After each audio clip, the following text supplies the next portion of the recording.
નમસ્કાર મિત્રો, વેધર ઇન્ફોર્મેશનમાં આપનું સ્વાગત છે. હું છું પરેશ. આજના વિડીયોની અંદર આપણે ખાસ કરીને માહિતી આપવાની છે મધ્ય ગુજરાત અને ઉત્તર ગુજરાતમાં હવે વરસાદનું પરફોર્મન્સ કેવું રહેશે અને ક્યારથી વરસાદ જોવા મળશે. સંપૂર્ણ વાત કરશું, પણ સૌપ્રથમ હું આપને એ જણાવી દઉં, આવતીકાલે એટલે કે 14 જુલાઈ 2024 અને રવિવારના રોજ સવારે 9 વાગે આપણે જેસરની અંદર એક ખેડૂત મિટિંગ છે. જેસરની અંદર જે ખેડૂત મિટિંગ છે એ જેસર મહુવા રોડ ભારત પેટ્રોલ પંપની બાજુમાં આપણે એક ખેડૂત મિટિંગનું આયોજન કરેલું છે. એટલે દરેક ખેડૂત ભાઈઓને ત્યાં પધારવા માટે મારું એક આમંત્રણ છે. હવે વાત કરવાની છે ઉત્તર ગુજરાત અને મધ્ય ગુજરાતના વરસાદ વિશે. આમ જોવા જઈએ તો રાજ્યભરની અંદર ચોમાસું છે એ જૂન મહિનાના એન્ડમાં એટલે કે 28, 29, 30 જૂન સુધીમાં રાજ્યના તમામ વિસ્તારોને કવર કરી લીધું છે. રાજ્યના મોટાભાગના વિસ્તારોની અંદર વાવણી લાયક વરસાદ પણ થયા છે, જેમાં ખાસ કરીને ઉત્તર ગુજરાતના પણ અમુક સેન્ટર એવા છે જ્યાં સામાન્ય કરતાં વરસાદ વધારે નોંધાયા છે. પણ દક્ષિણ ગુજરાત અને સૌરાષ્ટ્રના ભાગો એવા છે કે જ્યાં વાવણીનો વરસાદ પડ્યા પછી 2 થી 3 રાઉન્ડ ઉપર પણ વરસાદના સારા આવી ગયા છે. એમાં પણ ખાસ કરીને 9, 10 અને 11 જુલાઈનો જે રાઉન્ડ હતો એમાં પણ રાજ્યના અનેક વિસ્તારોની અંદર સારા વરસાદો નોંધાયા છે.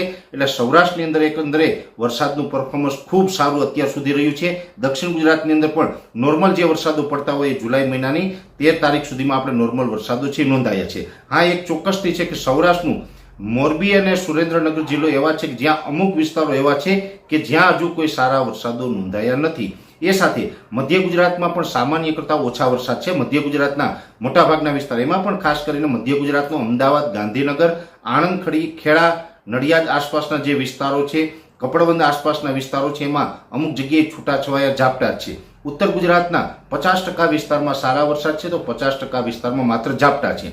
આ પરિસ્થિતિ થવા પાછળનું મેઇન કારણ છે કે જે અત્યાર સુધી આપણે જેટલા વરસાદના રાઉન્ડ આવ્યા છે, આ તમામ વરસાદના રાઉન્ડ છે એ આપણે અરબી સમુદ્રના પ્રેશરને કારણે આવ્યા છે. આપણે બંગાળની ખાડીમાં અત્યાર સુધી કોઈ લો પ્રેશર બન્યું નથી, બંગાળની ખાડી તરફથી આપણે કોઈ લાભ નથી મળ્યો. અરબી સમુદ્રમાંથી જ જે કંઈ યુએસી બની હતી, ખાસ કરીને વરસાદી સિસ્ટમની વાત કરવા જાય તો કોઈ મોટી વરસાદી સિસ્ટમ પણ આજ દિવસ સુધી બની નથી. જે બન્યું છે તે શિયર ઝોન એટલે કે 850 HP લેવલ શિયર ઝોન બનતા હોય એ શિયર ઝોન જોવા મળ્યા હતા.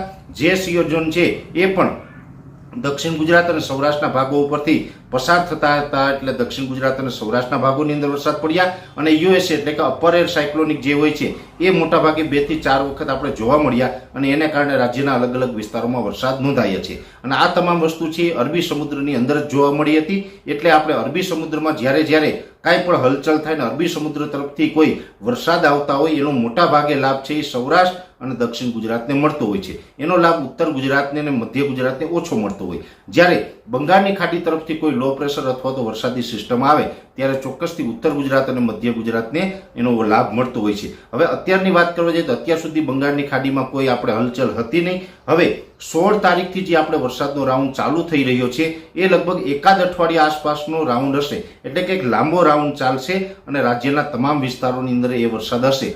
ચોક્કસથી એટલું કહી શકાય કે બંગાળની ખાડી તરફથી એ વરસાદી સિસ્ટમ આવવાની છે, જેથી કરીને 16 જુલાઈથી જે વરસાદનો રાઉન્ડ ચાલુ થશે એનો લાભ મધ્ય ગુજરાત અને ઉત્તર ગુજરાતને પણ મળશે. એટલે ઘણા બધા સમયથી જે મધ્ય ગુજરાત અને ઉત્તર ગુજરાતના ખેડૂતોનો જે સવાલ છે કે અમારા વિસ્તારમાં વરસાદ ક્યારે, એના માટે થઈને ખાસ આ એક મેસેજ હતો. બંગાળની ખાડીની અંદર એક સિસ્ટમ બનવાની છે જેનો લાભ છે એ ડાયરેક્ટ મધ્ય ગુજરાત અને ઉત્તર ગુજરાતના વિસ્તારોને મળવાનો છે, જેની દરેક મિત્રોએ નોંધ લેવાની છે.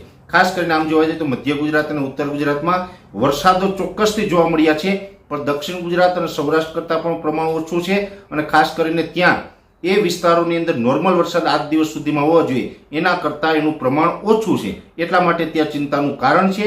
પણ હવે 16 તારીખથી જે રાઉન્ડ ચાલુ થઈ રહ્યો છે એ તમામ વરસાદની ઘટ છે એ રાજ્યના તમામ વિસ્તારોની અંદર પૂર્ણ કરી દઈ અને રાજ્યના તમામ વિસ્તારોની અંદર આવનારા દિવસની અંદર સારા વરસાદો થઈ જશે એવી પૂરી શક્યતાઓ છે. ખાસ કરીને અત્યારે આ વિડીયોની અંદર એટલું જ. અંતમાં દરેક મિત્રોને વિનંતી રહેશે કે વિડીયોને લાઈક આપીને દરેક ગ્રુપમાં શેર કરી દેવો અને જે મિત્રો આપણી ચેનલને સબસ્ક્રાઇબ ન કરેલી હોય એ મિત્રોએ ચેનલને સબસ્ક્રાઇબ કરવી. અરજી આપશો. ધન્યવાદ.